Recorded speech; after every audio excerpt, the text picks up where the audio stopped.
Hey everybody, I'm Ross Treelevin, and this is another Sprague Employee Spotlight interview. I am here with Nathan Gerlock from our Boise office. Nathan, will you introduce yourself and tell everybody where in the greater Idaho area you actually live? All right. Hi, I'm Nathan Gerlock, Boise, Idaho. I live in Cambridge, Idaho, which is about 100 miles northwest of the Boise office along the Highway 95 corridor. I service the route between Riggins and Ontario, Oregon, as well as a little bit into Eastern Oregon. So, do you have to drive into Oregon to get back into? Do you have to leave Idaho to get to Cambridge? How do you even get there? About 3 miles before the Oregon border is Highway Okay. 95, which is the main thoroughfare from I-84 to Spokane. Okay. All The right. Now, main your from career at Sprague started 100 miles in the other direction, didn't it? it started in Sun Valley. Now, what's the difference between Cambridge and Sun Valley? Um, the difference between Cambridge and Sun Valley is Bruce Willis.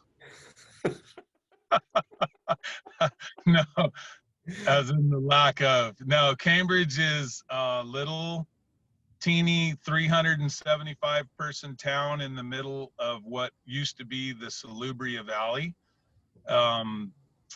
It's mostly agriculture, hay fields and oats, a little bit of barley, right in a big kind of banana belt of mountain range.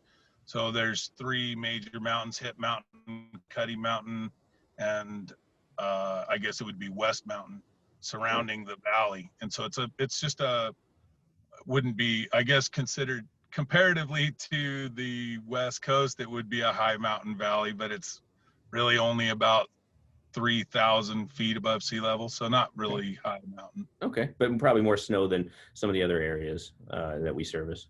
Probably about 3 feet a year. Okay, cool. Yeah, When, not bad. when you're not at work, what do you do for fun out in Cambridge? Between all the kids and their sports and basketball and volleyball, girls volleyball and basketball, when we're allowed to be in person and watch a game, I do a lot of hunting and fishing. Now, there was a story about chasing some bears at some point. Was that in Cambridge that happened? That's all summer. All summer and fall, I have hound dogs and I pursue black bears with hounds.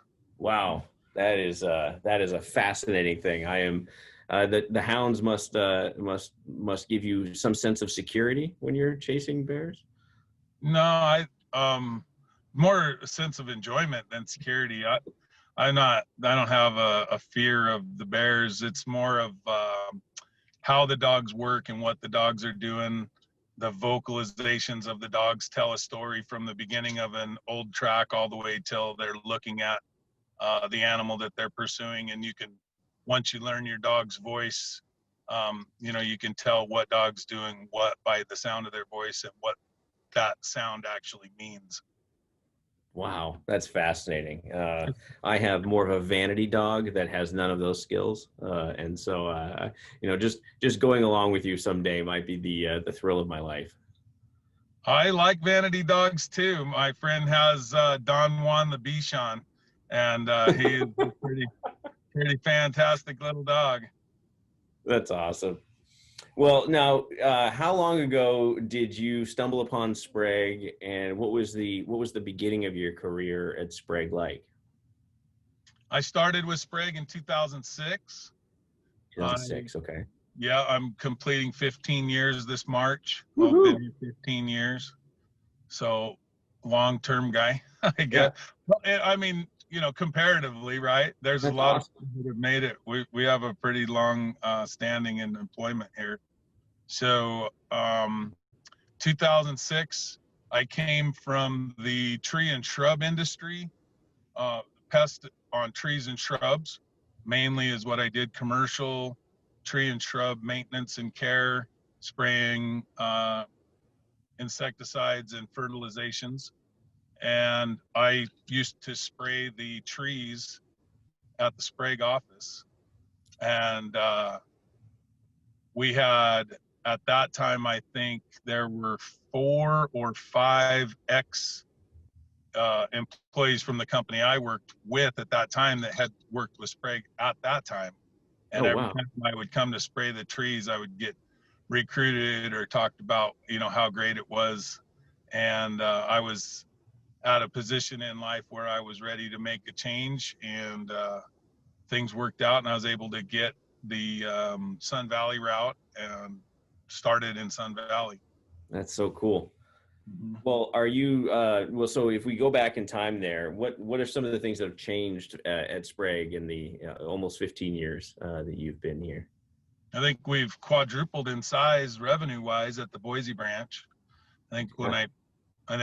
when I started, we were somewhere around 700 to 800,000 a year revenue branch. When I started, I think we're almost 4 million now. Crazy. So yeah, growth has been a big one. The main changes back when I started, back in the olden days, we had paper 991 tickets for a sale and paper invoices that we hand wrote our notes on and left with the in the service binder logbook or with the customer at that time. God, I forgot all about the 991s and that we would do the special tickets on by hand that we would then leave. Oh my goodness. The paper 991 dailies, all the different things. You're daily, giving me flashbacks.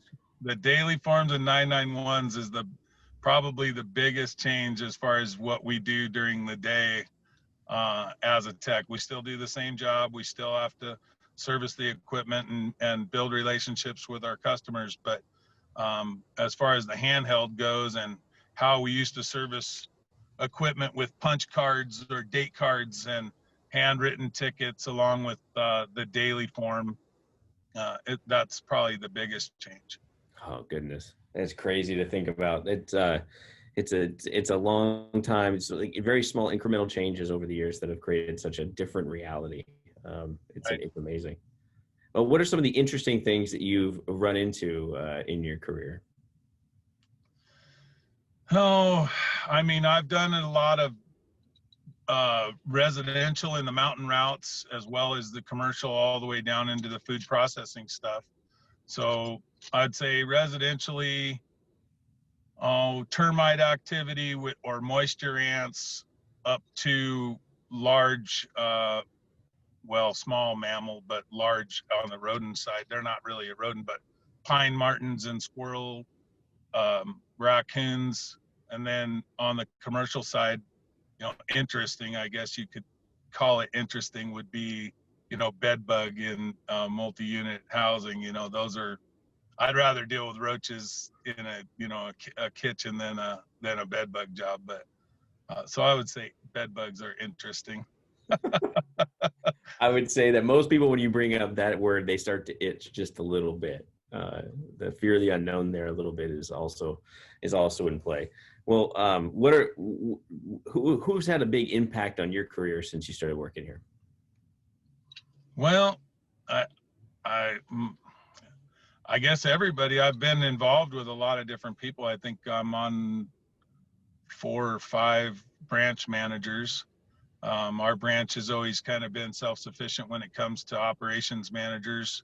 We had Brian for 5 years, about maybe a little less or maybe a little more, right in there, 5 years with Brian as an ops manager, and then back to, the last year and a half with no ops manager on this side of the state again. So, I think just overall as a company, the whole entire company overall would be what I would say, because there's not one person that I could say has really mentored me in a way that stands out, because I've learned a little bit from a lot of different people over the years.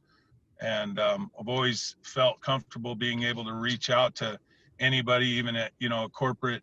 From day one, learning from Bob Andrews, it's like immediately the rapport is instant. It's like there's been a long relationship even immediately back when I first met everybody. It wasn't like you had that feeling of, oh, Mr. Treelevin, it's, hey, Ross, and hey, Bobby, so when it comes to who's had the most impact, I would say I've had a lot of impact, a little bit from everyone. I don't know if you got to check out. I was lucky enough, probably is the right phrase, to talk to Bobby in the same format just a couple of weeks ago, and he talked about working for my grandpa and what that was like, and that was just blowing my mind. I mean, just to that's who I think of as Mr. Treelevin, because I think of my dad, Larry. That's what everybody calls him. Nobody calls him Mr. Treelevin. Nobody calls me Mr. Treelevin. I wouldn't know who they're talking to. So it's fascinating. What would be some advice you'd have for somebody who is newer to Sprague? Advice for someone new at Sprague: don't be afraid to reach out to your surrounding technicians for questions. Even before reaching out to ops managers or branch managers or technical department, reach out to the people around you, build those relationships with the other techs. I know this time right now, everybody obviously is in a weird kind of a world that we're in, but still with FaceTime and with cell phones, there's no reason to not be able to build relationships with the guy in the next route over. And know that a lot of the struggles as a new person aren't specific to you. That everybody in this industry has dealt with probably the situation or scenario that you're going through in a work scenario, obviously, but to not feel like it's something that is unique to you, even though it may be unique to you, don't feel like it is, and feel like you have the ability to reach out to anybody at Sprague, and everybody that you reach out to should be willing to be able to give you a hand, talk you through it, help out, whatever the need is.